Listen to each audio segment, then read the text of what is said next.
या भुरट्या पत्रकारांना, ब्लॅकमेलर्सना काहीही कामधंदा न करता अमाप पैसा मिळत असल्याने त्यांची हाव वाढत जाते.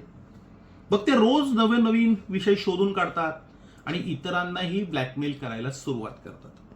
म्हणजे भुरट्या पत्रकारांनी अक्षरशः उच्छाद मांडलेला आहे. म्हणजे प्रत्येक विकास कामांमधून आम्हाला पैसे मिळायलाच हवेत असा त्यांचा अट्टहास असतो आणि त्यासाठी ते खोट्या, चुकीच्या आणि पुरावे नसलेल्या बातम्या हे छापून दबाव निर्माण करतात. आता काही मोठी वृत्तपत्र ही या भुरट्या पत्रकारांच्या बातम्यांची कुठल्याही प्रकारची खातरजमा न करता त्या प्रसिद्ध करतात आणि त्याच्यामुळं या चिल्लर पत्रकारांचं फावतं.